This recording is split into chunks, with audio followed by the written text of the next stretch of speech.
karena pembicara sudah hadir di tengah-tengah kita ya, pembicara diskusi malam hari ini.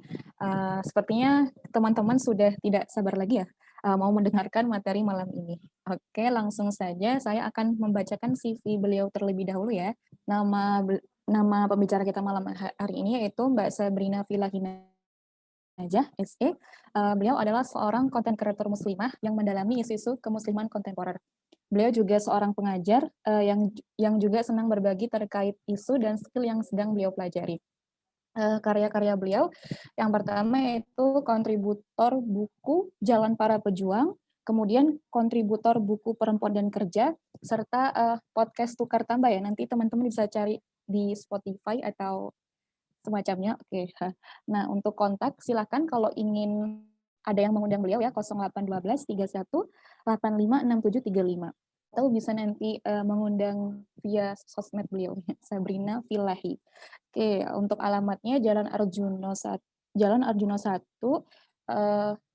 Arjuna I atau 15 Kecamatan Magersari, Kota Mojokerto, Jawa Timur. Untuk skill dan kemampuan basic design, content writing, public speaking, dan leadership. Oke. Untuk riwayat pendidikan 2008 SDIT Permata Mojokerto, 2011 SMPN 9 Mojokerto, 2014 SMAN 1 Puri Mojokerto, 2021 UIN Sunan Ampel Surabaya, S1 Ekonomi Syariah. Untuk pengalaman organisasi beliau 2014 sampai 2017 kami Komsat UIN Sunan Ampel, Sekdep KP dan Sekjen Komisi Kadep Humas. Untuk pengalaman pembicara beliau sangat banyak sekali. Beberapa di antaranya itu perempuan hebat masa depan, revitalisasi makna kemerdekaan perempuan, waspadai penyebaran free sex, membangun personal branding, seks edu dalam Islam, dan lain sebagainya. Oke. Karena tak ingin berpanjang-panjang lagi ya, baiklah langsung saja kami persilakan kepada Mbak Sabrina. Halo Mbak Sabrina. Halo. Suaraku jelas nggak ya? Jelas Mbak. Langsung saya beralih ya. Oke. Jazakillah khairan katsira untuk moderator. Assalamualaikum warahmatullahi wabarakatuh. Waalaikumsalam warahmatullahi wabarakatuh. Alhamdulillahilladzi arsala rasulahu bil huda wa dinil haq liyudhhirahu 'ala dini kullihi wa kafa billahi shahida. Asyhadu an la ilaha illallah wa asyhadu anna Muhammadan abduhu wa rasuluh. Rabbi shrah li sadri wa yassir li amri wahlul 'uqdatam min lisani yafqahu qawli. Sebelumnya jazakumullah khairan katsira untuk teman-teman kami UI yang sudah ngajak saya berbagi dengan teman-teman belajar bareng malam ini. Mungkin lebih tepatnya kita belajar bareng ya. Karena saya juga seperti teman-teman masih belajar juga. Ini teman-temannya semuanya kader kami, sudah habis 1 atau gimana, atau ada yang mau DM 1? Sepertinya sudah habis 1 ini, Mbak. Kebanyakan, mayoritas. Oh iya, Masya Allah, betul sudah kader kami semua ya. Seperti yang disampaikan oleh moderator tadi, insya Allah malam hari ini saya akan sedikit berbagi terkait perempuan dan dinamika aktivisme. Dan sebetulnya juga saya cukup berpikir ya untuk memberikan materi ini karena cukup lama tidak. Kondisi kita kan sudah lama nggak normal ya. Itu maksudnya dalam artian kita sudah lama pandemi, sehingga aktivismenya itu berbeda dengan sebelumnya. Berbeda dengan mungkin sebelum kita pandemi, kita bisa merasakan kehidupan normal kita sebagai seorang mahasiswa, sebagai seorang aktivis dakwah kampus gitu ya. Tapi ketika sudah pandemi, maka semua aspek kehidupan kita itu seolah berubah. Begitu juga dengan dunia aktivisme kita. Sehingga itu juga membuat saya akhirnya harus berpikir lagi, saya harus ngasih materi apa ya gitu. Karena jujur selama setahun ini, jiwa aktivisme saya itu tidak semaksimal sebelumnya ketika tidak pandemi ya gitu, karena akhirnya kan banyak hal harus berubah, banyak hal harus penyesuaian dan sebagainya gitu. Cuma bismillah coba kita belajar bareng-bareng gitu ya terkait bagaimana sih peran perempuan mungkin ya dan dinamika aktivisme gitu. Saya coba share screen terlebih dahulu, semoga terlihat ya.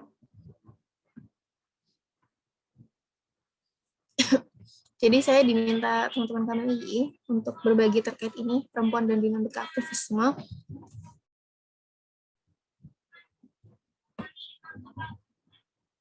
Insya Allah bahasan kita malam hari ini terkait konsep diri seorang aktivis, kemudian tokoh perempuan sepanjang sejarah dan bagaimana sikap kita.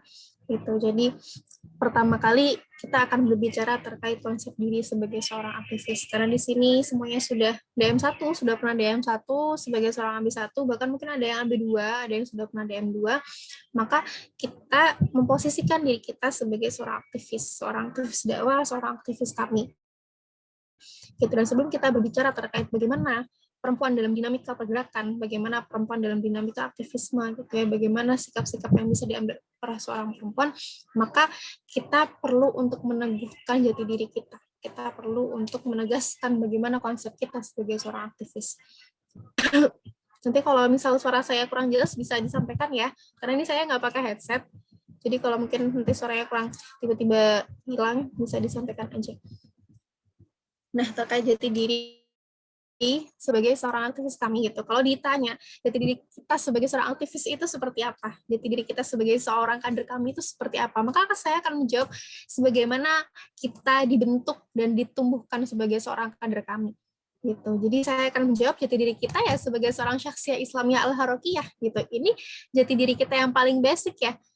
Pasti setiap kita sebelum kita melalui tahapan daurah marhalah 2, daurah marhalah 3, DPM, KTFI, dan sebagainya, kita pasti melalui yang namanya DM1, di mana di situ kita dibentuk, ditumbuhkan jiwa Syakhsiyah Islamiyah Al-Harokiyah kita. Jadi setiap kader kami itu pasti seorang Syakhsiyah Islamiyah Al-Harokiyah, gitu. Jadi itu pasti jati diri utama seorang kader kami ya, gitu. Karena setiap kader kami pasti akan mengalami fase ini, gitu. Terlepas nanti dia akan melalui fase selanjutnya atau tidak, tapi seorang kami pasti punya jati diri ini, gitu. Diingat-ingat oleh seorang kader kami. Apa Syakhsiyah Islamiyah Al-Harokiyah gitu. Kita sambil mengingat-ingat ya materi DM1 atau mungkin ketika kita mengklasifikasi menuju DM2, maka seorang kader kami itu adalah seorang kader dengan kepribadian Islami yang bergerak di tengah-tengah masyarakat untuk merealisasikan dan mengeksekusi tugas-tugas dakwah yang telah digariskan oleh kami. Jadi kita tidak boleh lupa konsep diri kita sebagai seorang aktivis itu seperti ini gitu. Kita ditumbuhkan, kita dibentuk ya, kita diarahkan gitu, kita diajak untuk menumbuhkan kepribadian Islami yang tidak hanya berkepribadian Islami tapi juga bergerak di tengah-tengah masyarakat gitu. Untuk apa? Untuk realisasikan tadi gitu, untuk eksekusi tugas-tugas dakwah yang digariskan oleh kami, yang tidak lain dan tidak bukan adalah tugas-tugas dakwah Islam gitu. Karena tugas-tugas dakwah digariskan oleh kami ini tidak bertentangan atau tidak berseberangan dengan bagaimana dakwah Rasulullah dulu, bagaimana dakwah Islam ini menggariskan seperti itu. Jadi namun kalau kita berbicara terkait masyarakat mana yang harus kita benahi gitu ya, kita harus mengeksekusi tugas dakwah di masyarakat yang mana gitu. Kalau kita berbicara sebagai seorang kader kampus, kalau kita berbicara sebagai seorang mahasiswa atau mahasiswi, maka masyarakat yang kita hadapi adalah teman-teman kita di kampus gitu, teman-teman di kampus, mahasiswa-mahasiswa yang lainnya gitu. Itu juga bagian dari masyarakat, meskipun mungkin lingkupnya tidak seluas ketika kita mungkin terjun ke masyarakat langsung, tapi masyarakat kampus itu juga masyarakat. Mahasiswa itu juga merupakan masyarakat yang ada dalam kampus tersebut. Seperti itu.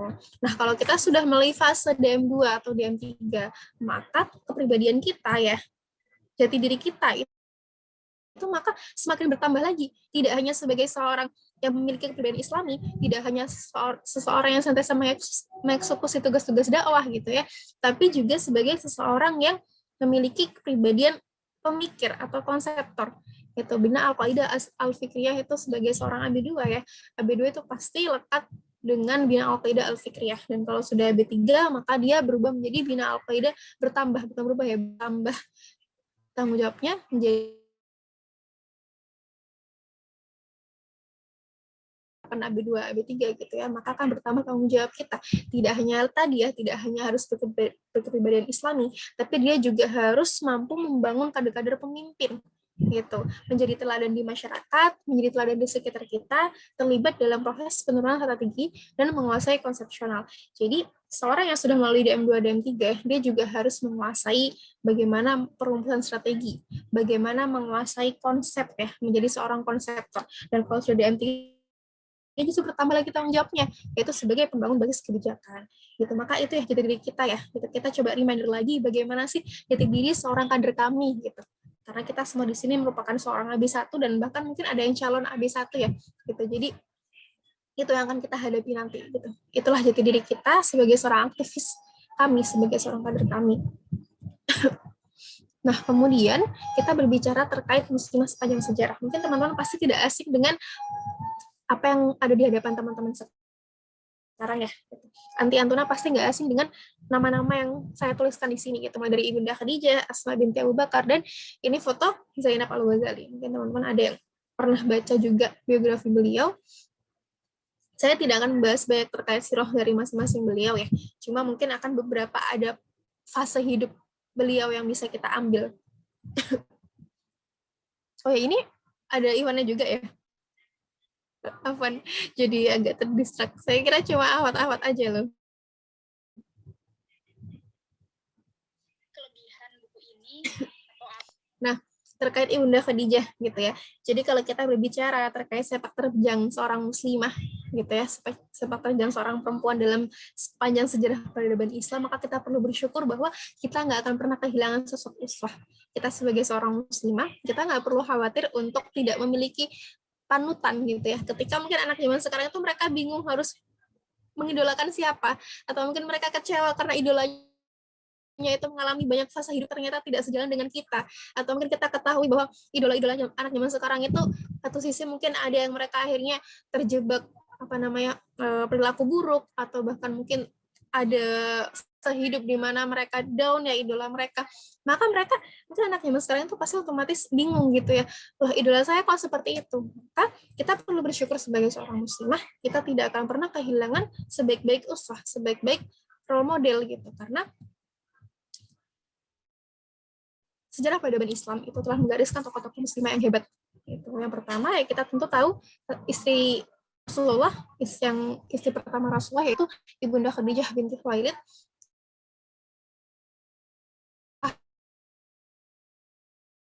Keyakinan kita betapa perempuan dalam Islam itu begitu diistimewakan. Khadijah itu tercatat sebagai orang yang pertama kali menerima dakwah Nabi, pertama kali menerima ajaran agama ini, menerima garis dakwah ini gitu. Jadi kalau dibilang perempuan dalam Islam itu tidak memiliki posisi, kita lihat saja gitu, orang-orang pertama dalam Islam itu justru perempuan. Dan tidak hanya orang yang pertama kali menerima dakwah Nabi, tapi juga Ibunda Khadijah itu orang yang pertama kali menginfakkan hartanya di jalan dakwah. Luar biasa ya. Jadi ini salah satu bukti yang terekam oleh sejarah, tidak ada yang bisa untuk mengganggu gugat gitu ya, bukti agungnya posisi seorang perempuan dalam Islam. Itu selalu menjadi yang pertama. Dan tidak hanya Ibunda Khadijah, kita juga selalu mampu dibuat terkesima oleh sejarah dari Asma binti Abu Bakar. Saya kalau ingin menumbuhkan jiwa siasah ya sebagai seorang kader kami, atau mungkin baca-baca terkait bagaimana sih peran perempuan dalam politik atau peran perempuan dalam siasi, maka salah satu rujukan utama adalah Asma binti Abu Bakar gitu. Karena beliau adalah salah satu sosok utama ya di balik berhasilnya fase hijrah yang dilakukan oleh ayahnya dan Rasulullah gitu. Jadi lagi-lagi kalau ditanya peran perempuan dalam Islam itu apa gitu, justru peran perempuan dalam Islam salah satunya adalah mensukseskan fase hijrah, mensukseskan hijrahnya Nabi dan Abu Bakar radhiyallahu anhu gitu.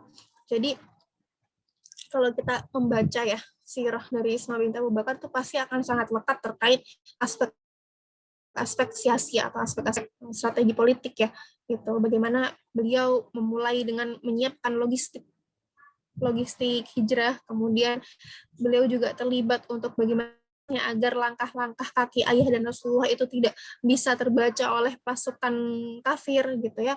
Itu juga merupakan fase atau bagian dari dimana terlaksananya siasah itu tadi gitu. Nah, kemudian gambar yang ketiga, teman-teman mungkin ada yang pernah baca biografinya juga, merupakan Zainab Al-Ghazali.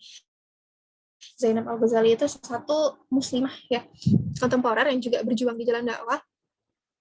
Beliau mengalami yang namanya siksaan di penjara demi mempertahankan dakwah ini, demi mempertahankan ajaran-ajaran ilahiyah, ketika jamaah muslimah yang dipimpin oleh beliau itu dibubarkan, dipaksa bubar gitu ya, diancam oleh rezim saat itu, tapi beliau dengan lantang dan dengan tegas ya membela gitu, dengan tegas mempertahankan apa yang memang harus dipertahankan gitu. Bahkan kita tahu bagaimana sejarah beliau itu disiksa di penjara, bagaimana mengalami siksaan yang sungguh hebat gitu ya, mengalami ancaman juga yang luar biasa hebat, tapi beliau tetap teguh dengan keimanan dan perintah sebagai seorang muslim gitu. Dari profil sejarah muslimah tadi kita bisa belajar bahwa masing-masing sosok tadi itu memiliki perannya masing-masing gitu, memiliki perannya masing-masing dengan kelebihannya masing-masing.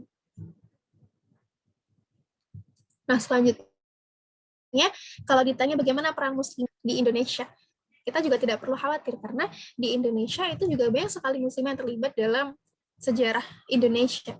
Gitu. Ini hanya beberapa saja ya, yang ada di hadapan teman-teman itu hanya 2 saja di antara sekian banyak muslim yang terlibat. Gitu. Yang pertama adalah Bunda Rahma El Yunusiyah. Beliau membangun sekolah diniyah putri yang fokus untuk membentuk kepribadian Islami dan intelektual.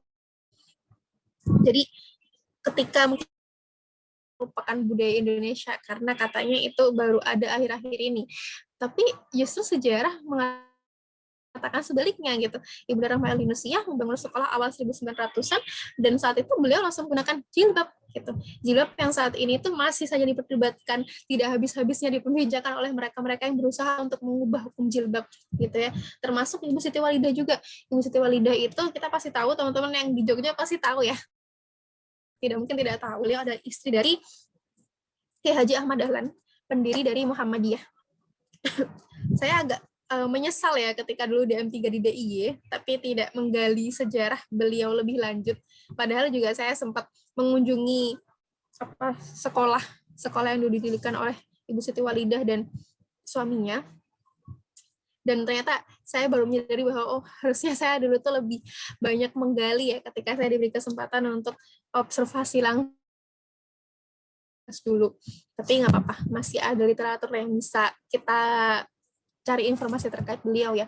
Jadi Ibu Siti Walidah itu membangun sekolah Aisyah yang teman-teman pasti tahu ya, di mana-mana itu ada sekolah Aisyah di berbagai kota, bahkan di pelosok sekalipun bisa jadi sekolah negeri nggak ada, justru sekolah Aisyah yang ada. Dan itu salah satunya adalah kiprah atau hasil dari pembangunan yang dimulai oleh Ibu Siti Walidah gitu. Jadi Masya Allah luar biasa ya, muslimah hebat ini terlibat dalam pendidikan Indonesia. Jadi kalau dibilang muslimah itu nggak dapat hak berpendidikan sejak 1 abad yang lalu, justru muslimah itu yang membangun sekolah-sekolah gitu. Bagaimana bisa dibilang bahwa muslimah nggak diberikan ruang untuk belajar? Bagaimana bisa kita menyebut bahwa muslimah itu nggak dibolehkan untuk melakukan pendidikan tinggi, sementara sejarah itu jelas-jelas merekam bahwa di Indonesia ada sekolah-sekolah besar yang justru didirikan oleh seorang muslimah gitu ya. Jadi cara kita menjawab tuduhan mereka yang berusaha untuk menjelekkan Islam, yang berusaha untuk menghinakan Islam adalah kita berikan aja faktanya gitu. Muslimah nggak pernah terkekang gitu, muslimah nggak pernah dikekang oleh Islam. Justru sejarah menunjukkan bahwa di setiap peristiwa hebat atau di setiap peninggalan sejarah hebat atau peristiwa-peristiwa hebat itu senantiasa ada peran muslimah di situ. Lalu kemudian kita sudah berbahas terkait peran-peran muslimah hebat sepanjang sejarah. Gitu ya, pelajaran yang bisa diambil adalah masing-masing itu punya perannya sendiri-sendiri dan itu tidak perlu diperbandingkan, dalam artian tidak perlu dilomba-lombakan atau diversuskan gitu ya, karena masing-masing dari beliau itu memiliki kelebihannya masing-masing, punya perannya masing-masing, punya hasilnya masing-masing gitu. Kayak kita dengan kuliah kita masing-masing ya, kita punya keilmuannya masing-masing. Jadi kita nggak perlu saling bertengkar dengan keilmuan kita, karena kita masing-masing punya keilmuan berbeda dan itu sama-sama baik gitu, selama memang dimanfaatkan untuk hal yang baik. Nah, sebelum kita berbicara terkait bagaimana sikap yang bisa kita ambil sebagai seorang muslimah sekarang ya, seorang muslimah yang hidup di abad sekarang, di tengah hiruk-pikuk dunia yang sungguh berusaha untuk menjerumuskan para muslimahnya, kita coba melihat dulu ya. Salah satu bukti diistimewakannya perempuan dalam Islam adalah ada terminologi khusus perempuan dalam Al-Quran. Jadi ketika ada terminologi khusus perempuan dalam Al-Quran, itu bukan berarti menghinakan perempuan. Justru itu bukti bahwa perempuan itu diberikan posisi dalam Al-Quran, diberikan posisi khususnya. Kita perlu bersyukur ya, kita perlu bangga sebagai seorang perempuan, sebagai seorang muslimah, karena kita diberikan diberikan porsi khusus, diberikan ruang khusus dalam Al-Quran sekalipun ya, gitu. Kitab yang tidak ada keraguan di dalamnya, kita disebutkan beberapa terminologi berkaitan dengan perempuan. Tidak tanggung-tanggung ada 3 terminologi berkaitan dengan perempuan yang ada dalam Al-Quran. Jadi kalau teman-teman mungkin tilawah pasti tidak asing dengan kata-kata ini. Yang pertama adalah Nisa, yang juga merupakan salah satu nama surat di Al-Quran ya. Yang kedua adalah Al-Mar'ah, yang ketiga adalah Al-Unsa.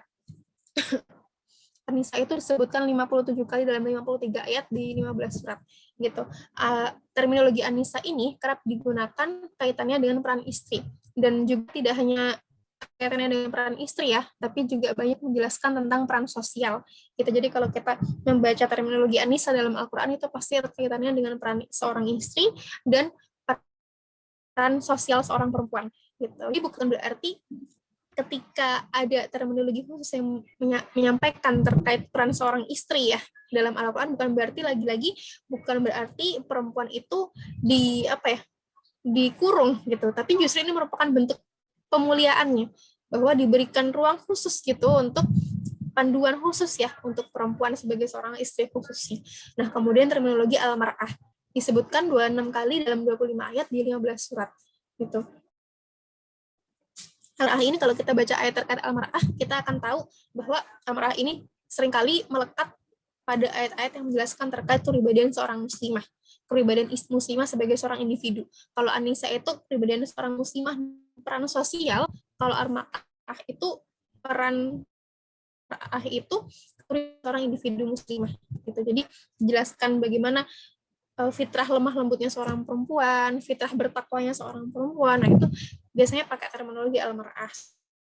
Sedangkan Al-Unsa itu lebih menjurus kepada jenis kelamin, ya, bermakna perempuan sebagai jenis kelamin gitu.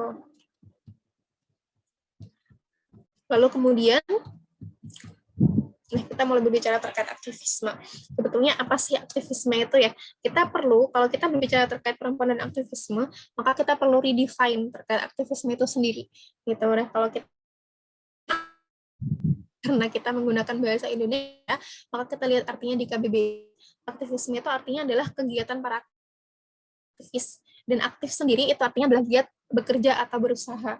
Maka kita bisa memaknai aktivisme itu merupakan suatu upaya kita untuk menghadirkan diri kita, baik secara fikriyah, ruhiyah, jasadiyah, maliyah, dan amaliyah untuk terlibat dalam agenda kebaikan.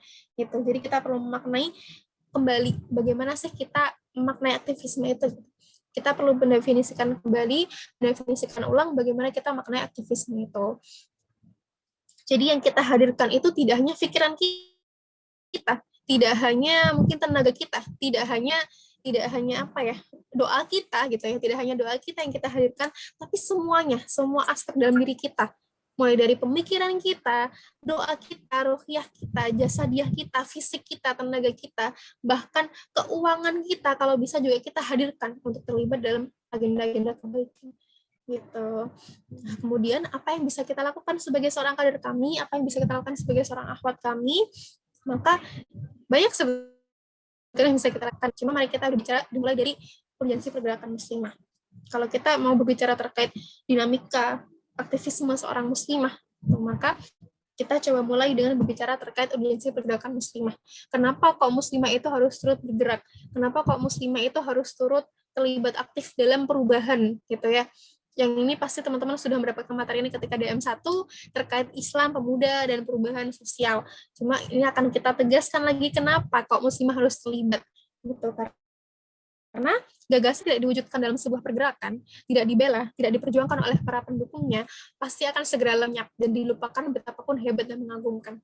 Jadi itu yang merupakan urgensi pergerakan muslimah gitu. Meskipun narasinya itu bagus, meskipun narasinya itu luar biasa hebat gitu ya, tapi kalau gagasan itu nggak diwujudkan dalam sebuah pergerakan, kalau nggak dibela, kalau nggak diperjuangkan oleh orang-orang yang membelanya, ya itu akan lenyap, akan musnah, akan hilang di telan zaman.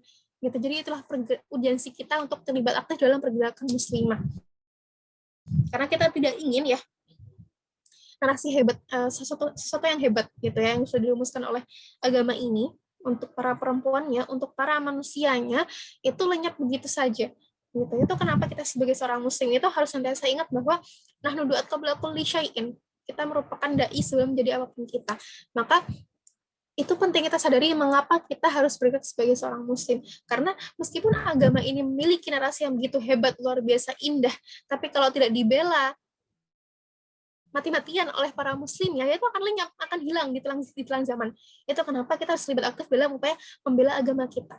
Begitu juga dengan pergerakan muslimah. Kalau kita punya narasi yang hebat terkait kemuslimahan, terkait keperempuanan, tapi kita nggak mewujudkan dalam suatu pergerakan, tidak mengajak orang untuk terlibat aktif membela pergerakan itu atau narasi itu ya kan lama-lama akan hilang, lama-lama akan lenyap gitu. Maka dari itu kita penting untuk membangun atau memulai yang namanya pergerakan muslimah itu. Lalu kemudian unsur-unsur pergerakan muslimah. Ini saya ambil di salah satu buku terkait judulnya pergerakan muslimah yang era baru. Di sini dituliskan ada 3 unsur pergerakan muslimah. Yang pertama adalah positioning, yang kedua adalah visi, yang ketiga adalah misi. Terkait positioning ya, penting banget karena apa? Karena merupakan penegasan jati diri kita di medan perubahan sosial. Jadi kita harus menetapkan siapa kita di antara berbagai elemen pengubah dalam masyarakat. Di masyarakat itu kan banyak banget ya elemen pengubahnya. Mulai dari yang ingin mengubah menjadi baik, mengubah menjadi buruk, mengubah menjadi tengah-tengah. Nah, kita harus menetapkan siapa kita di antara mereka semua. Gitu, karena lagi-lagi kita harus menegaskan posisi ini. Gitu, kita sebagai seorang muslimah harusnya ada pembeda dengan gerakan-gerakan perempuan yang lainnya. Gitu, jadi kita harus mengukuhkan dulu jati diri kita di medan perubahan itu seperti apa. Kemudian yang kedua adalah visi. Gitu, penting sekali untuk kita memiliki visi terkait pergerakan muslimah ya. Karena visi ini akan memancangkan obsesi ke depan gerakan muslimah. Dan kita perlu belajar banyak dari Ibunda Khadijah. Lagi-lagi muslimah yang sangat visioner, yang pasti tidak asing di telinga teman-teman. Pasti teman-teman juga sudah pernah baca sirahnya dan sering sekali diulas di mana-mana terkait sirah Ibunda Khadijah, bahwa beliau memang adalah salah satu perempuan yang sangat visioner ya. Betapa tidak visioner gitu, karena setiap perilakunya, setiap lakunya itu mencerminkan betapa luhurnya gitu ya seorang akhlak atau perilaku seorang muslimah gitu. Beliau selalu terlibat aktif dalam dakwah Nabi meskipun dengan peran-peran yang bisa beliau lakukan.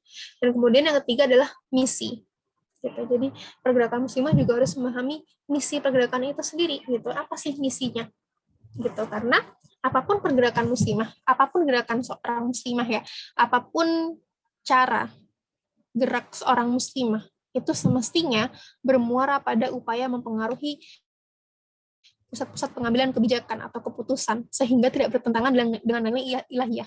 Jadi kenapa kok akhwat kami itu memang harus terlibat dalam urusan siasi ya, baik politik negara atau mungkin politik kampus, karena lagi-lagi memang kita diminta untuk bisa berpengaruh ya pada pusat-pusat kebijakan gitu. Karena kalau kita nggak bisa berusaha untuk berpengaruh pada pusat kebijakan, maka kebijakan yang diambil adalah kebijakan yang bertentangan dengan nilai ilahiyah gitu, bertentangan dengan nilai moral.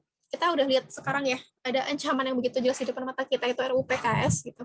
Kalau kita tidak berusaha untuk terlibat aktif dalam pusat pengambilan kebijakan itu gitu ya, maka ya kebijakan yang diambil adalah kebijakan yang bertentangan dengan nilai-nilai seorang muslim gitu. Maka seharusnya misi pergerakan muslim itu seperti itu. Dan yang selanjutnya adalah prinsip dasar pergerakan muslim. Yang ini pasti teman-teman sudah pernah mendapatkan juga selama di kami ya, karena ini juga pernah disampaikan sama teman di kami, cuma mungkin dengan bahasa yang berbeda, dengan diksi yang berbeda mungkin, tapi intinya sama. Gitu. Yang pertama adalah prinsip dasar pergerakan muslimah itu menghidupkan widatul qulub. Kenapa kok kita akhirnya dibiasakan untuk mengucapkan robitoh? Kenapa kok akhirnya kita dibiasakan untuk al-ma'surat setiap pagi dan sore gitu kan? Dalamnya ada robitoh gitu, di mana itu mampu menumbuhkan ikatan hati kita, menumbuhkan ikatan kita sebagai sesama aktivis gitu. Karena lagi-lagi kita pahami ya bahwa ikatan kita itu tidak disandarkan pada kesamaan suku, tidak disandarkan pada kesamaan warna kulit, atau tidak disandarkan pada kesamaan mungkin ras dan sebagainya, tapi disandarkan pada ikatan akidah yang sama gitu. Nah, ini perlu semakin ditumbuhkan lagi ikatannya, perlu semakin direkatkan lagi ikatannya gitu. Dengan apa? Dengan doa-doa kita gitu, dengan robitoh-robitoh kita, karena inilah yang membedakan ya, inilah kekuatan pembeda gerakan muslimah dengan lainnya. Kita punya ikatan yang lebih dari ikatan apapun, itu akidah. Lalu kemudian menegakkan wahdatul fikrah, itu prinsip kedua, berhubungan terkait pemikiran ya atau intelektualitas gitu.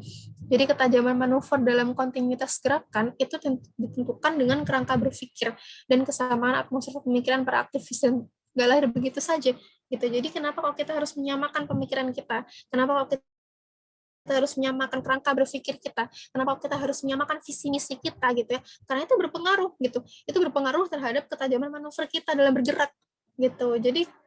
Jadi jangan merasa heran kenapa kok akhirnya ada banyak agenda pencerdasan terkait pemikiran atau pencerdasan intelektual pada akhwat-akhwat kami, karena lagi-lagi kita harus menyamakan nih gitu kerangka berpikir kita menyamakan dulu nih apa yang kita berpikir gitu ya, kita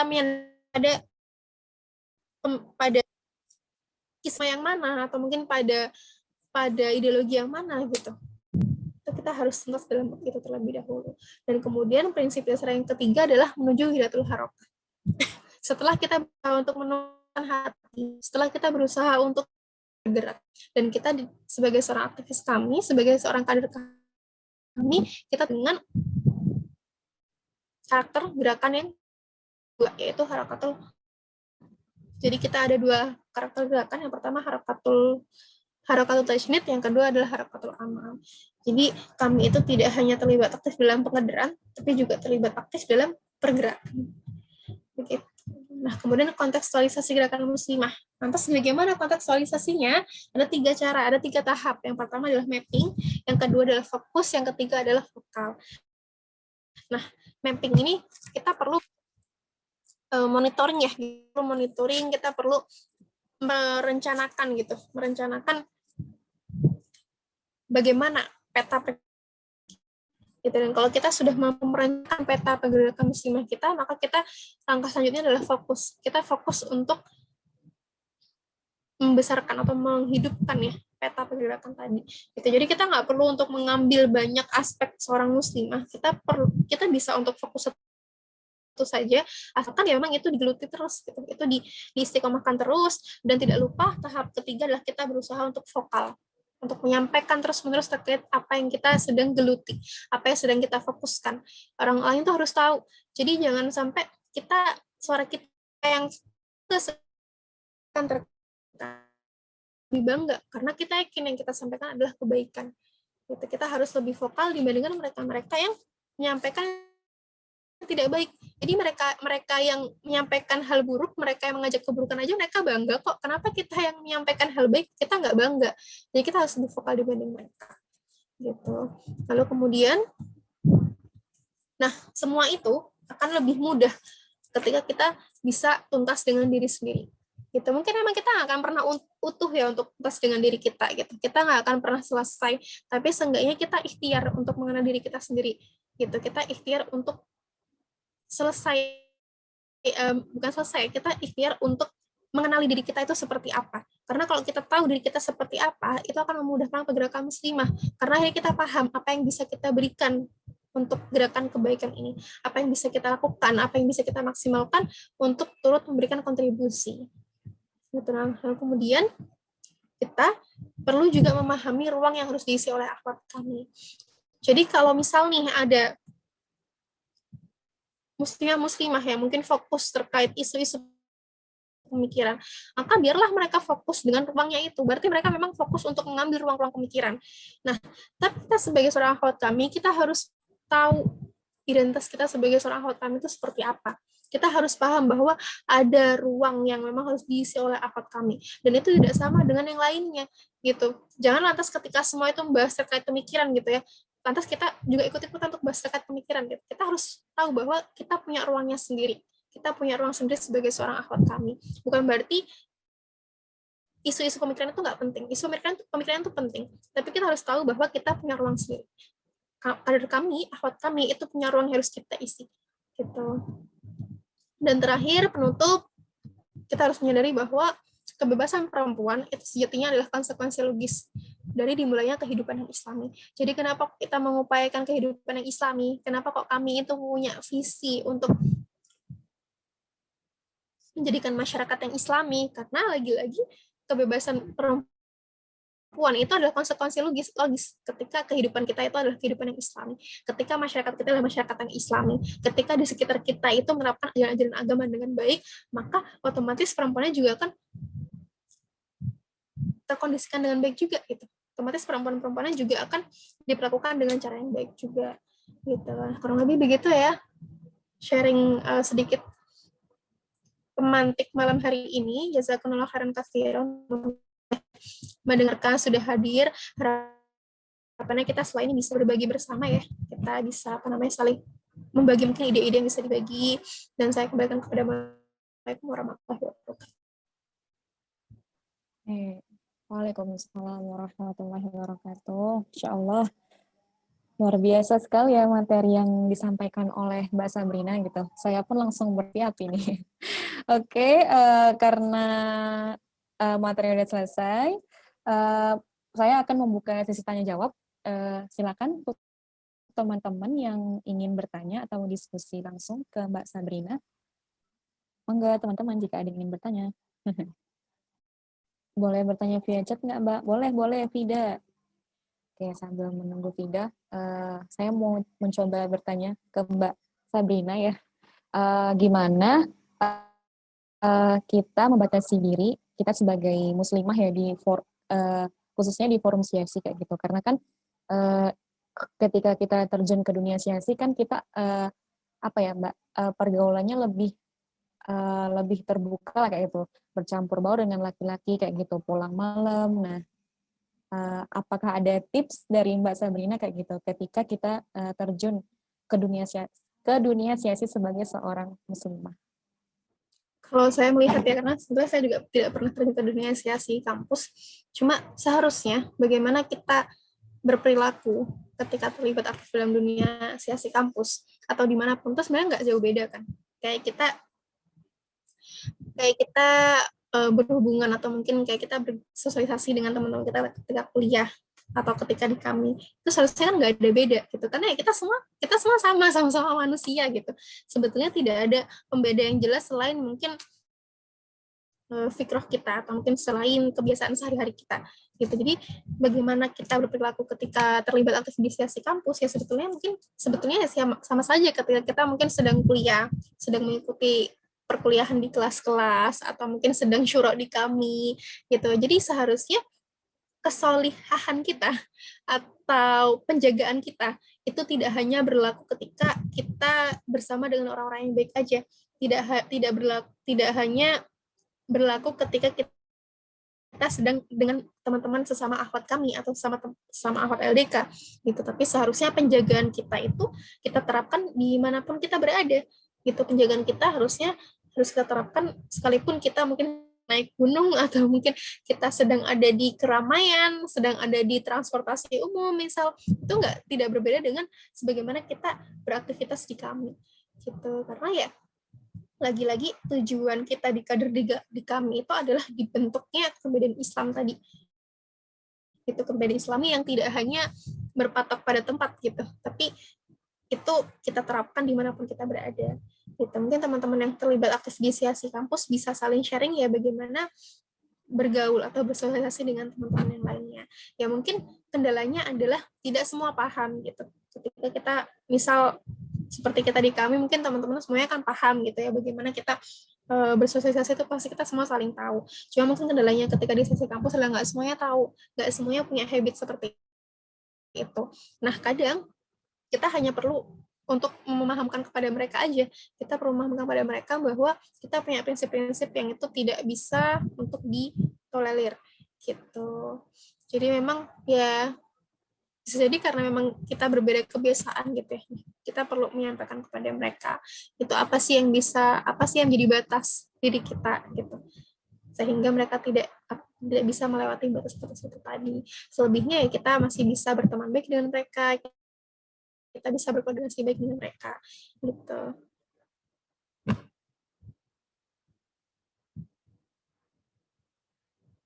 Oke, jazakallah khair Mbak.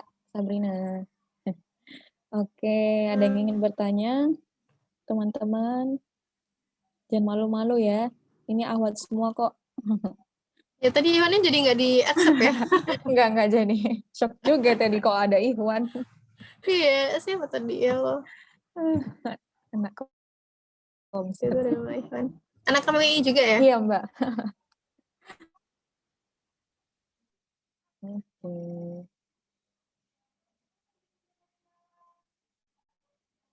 Oke, ini ada pertanyaan dari Nur Fitri ya. Assalamualaikum Kak, Waalaikumsalam. Saya Fitri, izin Kak Sabrina di antara sahabiah. Oke. Waalaikumsalam, Fitri. Terima kasih sudah bertanya. Role model saya dari para sahabiah itu yang pertama Asma binti Abu Bakar, yang kedua adalah Sumayyah. Tuh. Jadi ada dua sahabiah yang mungkin apa ya cukup berpengaruh gitu untuk pembentukan kepribadian saya atau mungkin berpengaruh sebagai motivasi utama gitu ya saya untuk bergerak. Jadi itu kenapa mungkin setiap saya berbagi terkait isu perempuan atau terkait muslimahan, saya sering menceritakan tentang Asma binti Abu Bakar karena memang saya mengidolakan beliau gitu. Beliau itu di kondisi paling susah yang kita bayangkan tidak mungkin itu melakukan sebuah aktivitas, tapi beliau tetap terlibat aktif dalam gerak dakwah. Gitu. Jadi meskipun beliau hamil tua, tapi beliau tetap bisa untuk terlibat aktif menyiapkan logistik bahkan mengantarkan kepada ayah dan Rasulullah. Salah satu hikmah yang bisa kita ambil ya dari Asma binti Abu Bakar.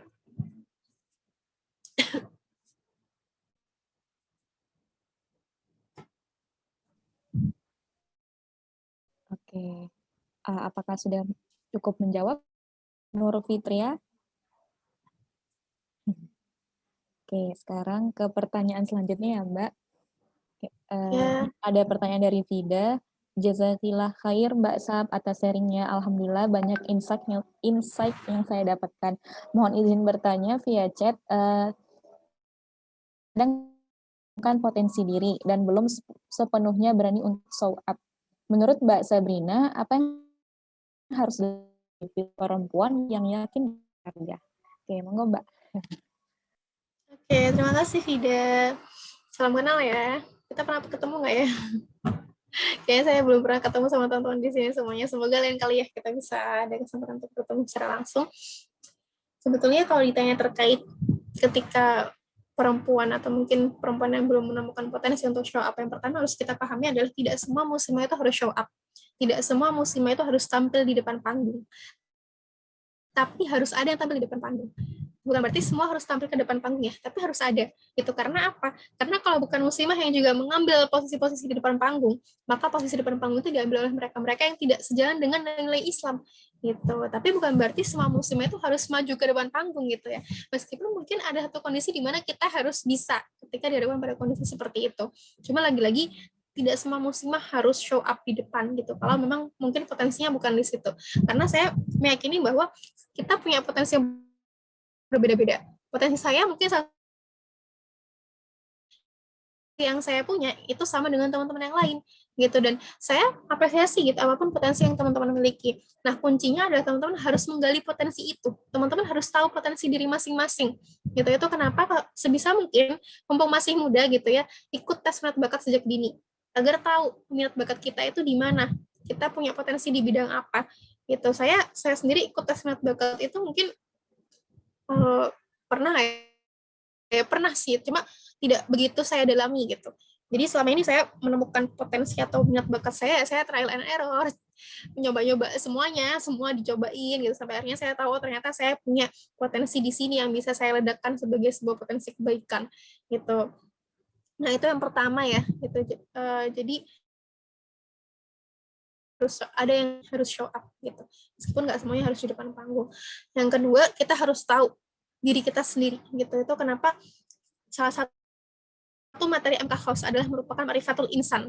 Kita harus tahu gitu diri kita sendiri itu seperti apa. Kita harus paham kita sebagai manusia itu punya potensi apa, karena kita pasti diberikan potensi yang hebat oleh Allah. Cuma kadang kita nggak sadar. Nah, tugas kita adalah kita harus menyadarkan diri kita sendiri gitu, kita bisanya apa sih gitu, karena sebetulnya kita nggak diminta untuk melakukan yang nggak kita bisa, kita nggak diminta untuk melakukan satu hal yang mungkin nggak kita suka, kita diminta untuk melakukan hal yang kita gitu. Jadi suka suka apa yang nanti Antuna bisa gitu ya, kalau ilustrasi silakan dengan ilustrasi, kalau ada yang bisa menulis ya dengan tulisan gitu, jadi sampaikan banyak kebaikan tuh melalui tulisan, atau kalau ada yang bisanya mungkin berkaitan dengan public speaking ya itu juga bisa dimaksimalkan gitu, meskipun ya lagi-lagi kita sebagai seorang akhwat itu kadang dituntut untuk bisa semuanya gitu, meskipun kita nggak diminta untuk ahli semuanya, tapi seenggaknya kita berusaha untuk belajar gitu ya, apa sih yang kita bisa gitu. Jadi itu tahapan yang perlu kita selesaikan ya sebelum kita berkarya. Karena kalau kita nggak kenal dengan diri kita sendiri, maka kita akan susah untuk berkarya. Banyak yang memang stuck ya, stagnan gitu. Kenapa kok susah banget berkarya? Karena ternyata belum kenal dengan dirinya sendiri gitu. Dia nggak tahu apa sih apa ya potensi kebaikan dalam diri dia itu apa gitu. Jadi kalau kita nggak tahu potensi kebaikan dalam diri kita, maka emang akan susah untuk berkarya. Saya pun juga sebelum akhirnya memutuskan untuk berkarya dengan jalan seperti ini, itu juga emang cukup lama ya mencari-cari gitu, apa sih saya bisa gitu, sampai akhirnya saya menemukan oh ternyata saya bisa maksimalkan hal-hal ini gitu. Nah teman-teman masih muda gitu ya, banyak explore diri kita gitu, jadi makanya jangan ragu untuk menginvestasikan hal terkait fikriyah dan skill gitu, karena itu pasti akan bermanfaat juga, termasuk tes minat bakat ya, biasanya kan ada yang berbayar. Nah jangan ragu untuk menginvestasikan dana kita ke hal yang berkaitan dengan ilmu tadi gitu, kurang itu ya karya itu tuntas dengan diri kita sendiri dulu. Semoga menjawab Vida. Masya Allah. Khair Mbak Sabrina. Ya. Ada Waalaikumsalam Putri, ini ada Putri. Ini Putri. Pertanyaan dari Putri. Hal apa yang perlu kita persiapkan dan lakukan ketika kita akan terjun ke dunia masyarakat luas sebagai seorang aktivis? Monggo Mbak Sabrina. Ini kalau ada teman-teman yang aktif di Departemen Sosmas mungkin bisa sambil nambahin ya, karena saya selama di kami nggak pernah terjun di Sosmas. Jadi sebelum kita terjun ke masyarakat ya, pertama kita perlu tahu ilmunya dulu gitu, yang sebetulnya mantuba-mantuba yang kita baca, mantuba-mantuba yang harus kita selesaikan sebelum setiap kita melaksanakan jenjang pengkaderan, itu sebetulnya adalah mantuba-mantuba yang bisa menjadi bekal sebelum kita terjun ke masyarakat. Kayak fikih dakwah, sirah nabawiyah, itu merupakan bekal yang bisa kita jadikan bekal sebelum kita terjun ke masyarakat gitu secara teori ya. Namun secara praktis atau secara kontekstualnya ya kita tahu ya kita siap atau tidak untuk terjun ke masyarakat sebelum kita memang terjun ke masyarakat, sebelum kita belajar langsung gitu. Upaya didikan terhadap diri sendiri yang baik ketika sebagai seorang mahasiswa adalah ngontrak dengan teman-teman. Itu akan sangat banyak mengajarkan kita untuk terjun ke masyarakat. Karena dengan kita ngontrak, kita mau nggak mau harus sosialisasi dengan tetangga. Mau nggak mau harus bersapa dengan tetangga gitu ya. Beda dengan kos. Kalau kos kan tidak mengharuskan kita untuk bersapa dengan tetangga ya, karena biasanya ya memang ya kos kayak gitu kan, beda dengan kontrak gitu. Kalau kontrak kan karena kita nyewa rumah gitu, yang dimana kadang ada aktivitas perumahan atau aktivitas kampung yang harus kita ikuti juga gitu. Jadi salah satu upaya penempaan diri ketika sebagai seorang mahasiswa adalah mungkin bisa kita memulai dengan kita coba ngontrak bareng teman-teman. Nah kemudian coba juga ikut agenda-agenda sosmas kami, karena itu juga pasti akan menambah apa ya tadribat diri kita sebagai seorang aktivis gitu, apalagi khususnya di dunia masyarakat itu sih. Dan nantinya kalau kita terbiasa, kita akan tahu oh ternyata kita perlu memaksimalkan hal-hal ini gitu. Mungkin ada yang anak sosmas bisa sambil berbagi ya. Oke, syukron Mbak Sabrina. Semoga menjawab. Ada yang ingin bertanya lagi teman-teman? mumpung ada ahlinya di sini, biar nggak nyesel nanti pas keluar forum ya. Masih belajar juga. Kalau tidak ada, saya ingin bertanya lagi, Mbak. Boleh, Tafadhol. Menyambung menyambung dari pertanyaan Vida tadi ya, Mbak. Nah, tentang show up gitu ya, atau tentang berkarya gitu. Gimana tips Mbak Sabrina melawan apa ya namanya insecure gitu lah, insecure dalam berkarya kayak gitu. Kadang kita tuh pengen kayak misalnya nih nulis, tapi kadang kita kayak takut kayak tuh, takut karena ih apaan sih tulisanku nih nyambung atau enggak kayak gitu. Bisa diterima atau enggak. Terus kalau mau bicara depan orang nih misalnya, ih apaan sih pendapatku nggak banget deh kayak gitu. Nah, gimana tips dari Mbak Sabrina? Oke, terkait insecure ya. Sebetulnya malah kalau kalau ngomongin insecure ya, saya tuh sebetulnya orang yang sangat insecure banget. Cuma emang kelihatannya enggak ya, kelihatannya tuh malu-maluin. Padahal aslinya insecure banget gitu. Bahkan dulu saya pernah ada di fase di mana ketika aktif di kami itu saya memilih untuk tidak tidak mau tampil di depan gitu, nggak mau jadi MC, nggak mau jadi pemateri dan sebagainya gitu. Jadi nanti dikirim PPT-nya. Saya kirim ke ini ya, udah saya kirim ke Lutfi. Jadi nanti bisa diminta ke Lutfi PPT-nya. Namun terkait public speaking ya, itu saya banyak banget belajar ketika sudah TFI. Gitu. Jadi sebelum TFI itu saya orang yang apa ya, cukup malu padahal sebenarnya malu-maluin ya. Cukup malu padahal sebenarnya maluin, cuma ya saya masih belum ada motivasi, belum ada beranian untuk akhirnya mau berbicara di depan umum. Tapi ketika sudah TFI, karena mau nggak mau harus tampil ya, seorang instruktur tuh emang harus harus mengisi materi, harus memimpin forum. Jadi mau nggak mau saya terlibat untuk memperbaiki public speaking gitu. Jadi titik tolak saya untuk menghadapi insecurity terkait public speaking adalah dengan TFI kalau saya pribadi. Itu tuh salah satu titik tolak saya di mana saya akhirnya belajar banyak terkait public speaking, karena ya itu di tempat sebagai seorang instruktur untuk mau nggak mau ya harus harus ngomong di depan gitu, karena kalau bukan instruktur ya siapa lagi gitu kan yang punya beban atau tanggung jawab untuk memimpin berjalannya daurah gitu. Lalu kemudian terkait insecure yang lain terkait bagaimana kita berkarya gitu ya, mungkin terkait menulis, saya juga sebetulnya sampai sekarang pun suka insecure dengan tulisan saya gitu, karena kadang saya ngerasa layak nggak sih tulisan saya itu dibaca sama orang gitu, karena kadang ngerasa aduh kayaknya tulisanku nih nggak bermutu banget deh, kayaknya nggak ada hal baiknya gitu.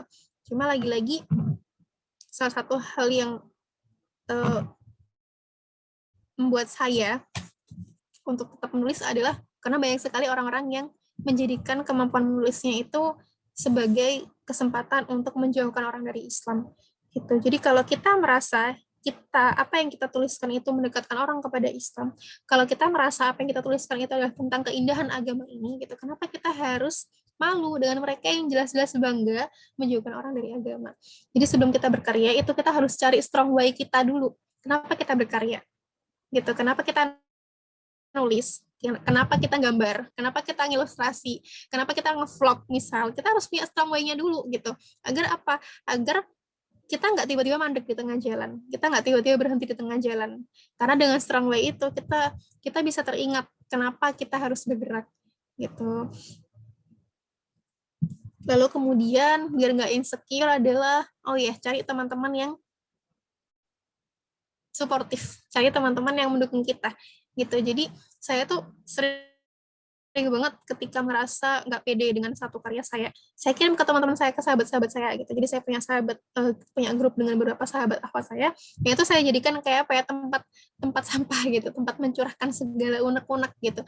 Ketika saya insecure dengan karya, saya sampaikan di situ. Atau mungkin ketika saya mau minta koreksi terkait tulisan saya sampaikan di situ. Kira-kira tulisanku ini ada yang kurang nggak? Gitu. Jadi salah satu cara saya untuk melawan insecure adalah dengan saya mengasesikan tulisan saya ke sahabat-sahabat saya gitu. Kira-kira tulisan maksudnya nyampe nggak ya? Apa yang mau saya sampaikan tuh nyampe nggak ya? Kira-kira orang itu bisa memahami nggak sih maksud tulisan saya kayak gitu. Nah akhirnya lama-kelamaan nanti akhirnya mulai muncul kok kepercayaan diri gitu. Dan memang ya untuk bisa kita berani berkarya adalah dengan kita menumbuhkan kepercayaan diri ya. gitu. Jadi yakini bahwa apa yang teman-teman sampaikan itu baik, yakini bahwa apa yang teman-teman sampaikan itu benar, maka itu seharusnya sudah menjadi satu bekal penting teman-teman untuk turut berkarya dan bergerak gitu. Jadi kalau kita yakin apa kita sampaikan benar, ya sampaikan aja gitu. Oke, jazakillah khair Mbak Sabrina. Ya. Oke, ini ada pertanyaan lagi dari Mazlim Khairani. Assalamualaikum warahmatullahi wabarakatuh. Kak Sabrina Flainaja, jazakillahu khairan khasiran. Ya Kak, atas pemberian materi ilmu, pengetahuan, dan tausiahnya kepada kami semua pada kajian Islami khusus muslimah pada malam hari ini. Saya Mazlin dari Kota Bekasi. Saya ingin bertanya begini Kak. Bagaimana caranya bagi seorang perempuan atau wanita muslimah yang qadarullah saat ini sedang mengalami cobaan, gangguan, hambatan, kesulitan yang terus-menerus, dan ia juga mengalami ujian yang sungguh berat dalam menjalani kehidupannya di dunia ini, dalam berdakwah atau berkontribusi kepada perempuan muslimah lainnya di luar sana. Begitu Kak. Dan apabila perempuan muslimah tersebut belum selesai dalam mengatasi cobaan, hambatan, kesulitan, masalah, dan ujian yang berat dalam menjalani kehidupannya, apakah ia bisa atau pantas untuk dapat berdakwah ataupun berkontribusi kepada perempuan muslimah lainnya dalam bidang ajaran Islam khusus muslimah ini. Begitu Kak. Jazakillahu khairan. Jazakallahu khairan jazak. Siapa ini namanya?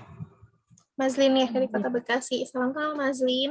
Jadi ketika kita dihadapkan pada kondisi di mana kita punya masalah sebagai seorang individu, sebagai seorang muslim ya, dan kita dihadapkan, kita harus memilih gitu, atau mungkin kita bingung harus ngapain gitu ya. Satu sisi kita punya tanggung jawab untuk bergerak, tapi satu sisi kita juga punya masalah yang harus kita selesaikan, maka kita gunakan kacamata fikih aulawiyat atau fikih prioritas. Itu kenapa salah satu metode wajib dari kami adalah fikih aulawiyat, agar kita tahu mana harus kita lakukan terlebih dahulu, mana harus kita ambil terlebih dahulu. Dan kalau kita ada di posisi di mana kita sedang ada dalam satu masalah atau beberapa masalah dalam hidup kita ya, yang mungkin sangat berat sekali untuk kita hadapi, dan kita bingung gitu. Satu sisi kita punya amanah yang nggak bisa ditinggal, tapi satu sisi juga kita punya masalah. Maka yang perlu kita ambil adalah kita menyelesaikan masalah kita terlebih dahulu. Gitu. Dan ketika kita fokus menyelesaikan masalah, bukan berarti kita mengabaikan orang lain atau mengabaikan kewajiban kita. Karena sebetulnya ketika kita selesai dengan diri kita, ketika kita menyelesaikan masalah itu, kita juga menyelesaikan kewajiban kita terhadap diri kita terutama. Gitu. Karena apa? Karena jika individu itu baik, jika individu itu mampu melaksanakan suatu kebaikan dengan maksimal, maka itu akan perbaiki pergerakan juga gitu, sehingga hal yang harus diambil, yang diprioritaskan adalah menyelesaikan masalah individu terlebih dahulu gitu. Karena kalau individu yang sedang punya masalah dan dipaksa untuk bergerak, maka yang ada malah dia nggak akan maksimal gitu. Yang ada justru akan menjadi hambatan atau mungkin menjadi pemberat sebuah pergerakan ya, sebuah movement gitu untuk melanjutkan geraknya gitu. Dan kalau kita fokus menyelesaikan masalah, bukan berarti kita abai atau apatis terhadap yang lain, tapi kita sedang melaksanakan tadi skala prioritas itu gitu. Kita selesaikan masalah kita terlebih dahulu, baru ketika kita sudah siap untuk menghadapi dunia, baru ketika kita sudah siap untuk melawan dunia, baru kita hadapi gitu ya. Selamat malam. Mbak Sabrina. Oke, teman-teman, apakah masih ada yang ingin bertanya sebelum saya tutup? Monggo, boleh open mic. Masih ada, teman-teman? Oke, sepertinya. Nggak ada lagi nih, yakin? Nggak ada? Oke, oh ini ada. Ada pertanyaan lagi, Mbak, dari Putri Asharanika. Afwan, Kak izin bertanya, bagaimana dinamika aktivisme yang terjadi pada saat ini, Kak? Aktivisme. Jadi kalau kita lihat ya secara pergerakan, terima kasih Putri atas pertanyaannya. Kalau kita lihat dinamika aktivisme dari macam-macam ormek yang ada gitu ya, dari bagaimana proses keberlangsungan ormek-ormek atau organ pergerakan yang ada, organisasi pergerakan mahasiswa yang ada, memang mengalami perbedaan ya. Kalau kita tidak bisa menyebutnya sebagai berhenti atau vakum, kita sebut ada perbedaan gerak gitu yang cukup terasa ketika sebelum pandemi dan ketika sudah pandemi, dinamika aktivisme gitu, karena tidak banyak pergerakan yang akhirnya dilaksanakan oleh teman-teman pergerakan sendiri gitu, dan itu nggak hanya terjadi di kami gitu, tapi juga terjadi di pergerakan-pergerakan yang lainnya gitu. Namun memang ini yang menjadi ujian juga buat kita ya, menjadi satu hal yang perlu kita jawab juga gitu. Kenapa kok akhirnya aktivisme kita itu loyo? Kenapa kok aktivisme kita itu berhenti? Kenapa kok akhirnya jalan di tempat gitu? Karena kalau kita baca kredo gerakan itu kan harusnya kader kami itu bukan kader-kader yang loyo dan minimalis ya, bukan kader yang minimalis dan loyo gitu, tapi seharusnya menjadi kader yang memang menjadi pejuang di siang hari dan akhir di malam hari gitu. Oke, syukron Mbak Sabrina. Masih ada lagi nggak ini sebelum saya tutup? Oke, 1 menit deh. Oh, masih ada ternyata ya. Masya Allah, luar biasa antusias peserta malam ini. Oke, dari Lutfi Septiani, Afwan izin bertanya Mbak Sabrina, sebagai kader AB1 atau menutup kemungkinan kita masih belum paham akan kontribusi apa yang harus kita lakukan di pergerakan ini. Sebagai kader kami juga bagaimana kita menyikapi hal tersebut. Jazakillah khair, Mbak. Oke, terima kasih Lutfi. Ini sekjennya ya? Sekjen Komsat ya? Ya. Ya, sekjen Komsat ya, Masya Allah. Saya dulu juga pernah jadi sekjen Komsat. Dulu sekali. Ketika kader AB1 bingung apa yang harus dilakukan atau apa yang bisa dilakukan, maka tugasnya adalah menanyakan ke AB2. Gitu. Jadi, salah satu tugas AB2 adalah memastikan bahwa AB1 itu nggak bingung. Gitu. Karena memang objek dakwah utama seorang AB2 adalah AB1. Gitu. Jadi, teman-teman yang sudah AB2 harus memahami bahwa tanggung jawab teman-teman itu adalah membantu untuk menumbuhkan atau mengarahkan atau memberikan panduan kepada para AB1. Itu, dan AB1 juga berhak kok untuk minta ke mbak-mbak mas-masnya, Mbak, aku harus ngapain gitu, apa yang bisa aku lakukan, dan AB2 harus bisa menjawab itu gitu. Ketika ditanyakan apa yang bisa aku lakukan, harus bisa menjawab gitu, karena mereka harus tanya siapa lagi kalau bukan tanya ke AB2 kan, mereka nggak mungkin. Jadi ketika AB1 gelisah gitu ya, ketika AB1 bingung, galau, maka mereka berhak untuk menanyakan kepada AB2 karena itu hak mereka sebagai seorang AB1. Dan AB2 wajib untuk menjawabnya. Dan kalau misalnya AB2 yang bingung gitu ya, yang seharusnya ketika sudah terang AB2 maka kebingungan itu seharusnya sudah semakin berkurang gitu ya. Tapi mereka berhak mana sih dinamika atau peluang pergerakan apa yang bisa kita lakukan sebagai seorang AB2 gitu. Itu kenapa ada forum-forum yang khusus diakomodir untuk para AB2 gitu. Salah satu tujuannya adalah untuk forum berbagi antara AB2 agar AB2 itu punya forum di mana bisa menyampaikan juga gitu gundah gulananya seperti apa. Karena sebetulnya kan masing-masing masyarakat ada forum sendiri ya. Bisa ada forumnya masing-masing gitu. Semoga menjawab ya Lutfi. Dan salah satu tugas sekjen juga salah satunya adalah menjawab pertanyaan kader ya. Cukup berat memang karena sekjen itu punya peran untuk menjaga keseimbangan internal organisasi yang tetap banget ya. Insya Allah, semangat Bu Sekjen Lutfi. Oke, karena ini sepertinya sudah tidak ada lagi ya, karena waktu pukul 9, insya Allah semua pertanyaan tadi sudah terjawab ya teman-teman. Jika nanti teman-teman ada yang ingin bertanya, mungkin bisa mengontak panitia ya. Nanti kemudian pertanyaannya diteruskan ke Mbak Sabrina. Atau mungkin bisa langsung nih menghubungi Mbaknya via media sosialnya ya. Oke. Boleh. Mungkin ada closing statement dari Mbak Sabrina, monggo. Closing statement-nya apa ya? Closing statement-nya mungkin saya bacakan beberapa part kredo aja ya. Karena salah satu sebagai seorang kader adalah kredo gerakan kami.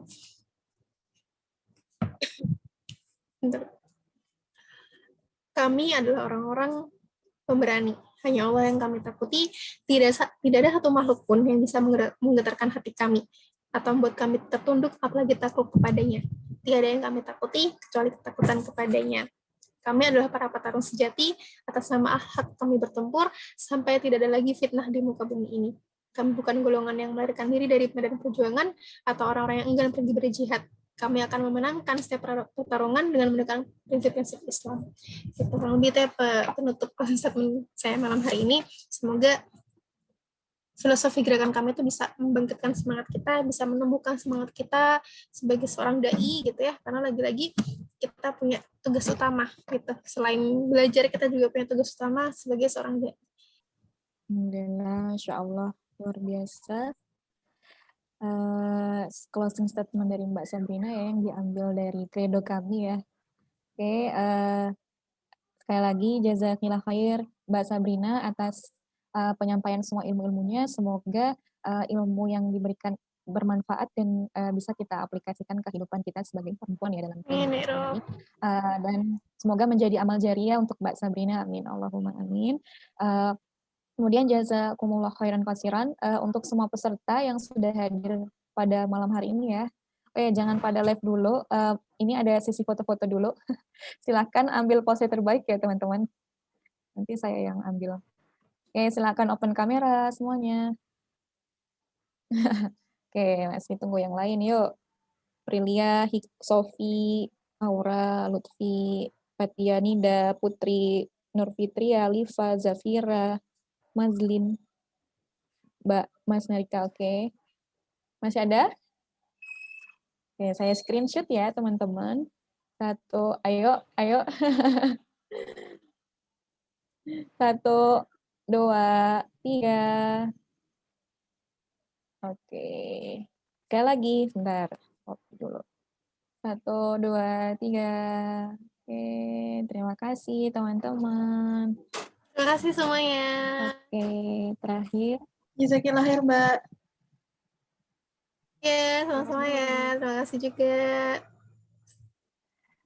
Terakhir ya teman-teman, jika ada insight baru yang teman-teman dapetin, boleh banget loh upload di media sosialnya. Jangan lupa tag kami UI dan Mbaknya juga ya boleh.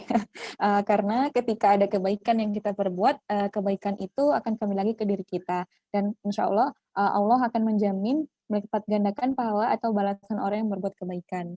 Nah, malam ini mungkin kita bisa ramaikan nih media sosial kita dengan kebaikan. Oke, wallahu a'lam bishawab, sesungguhnya kebenaran hanyalah milik Allah. Sebelum kita tutup, marilah kita membaca doa kafaratul majelis. Subhanakallahumma wa bihamdika asyhadu an la ilaha illa anta astaghfiruka wa atubu ilaik.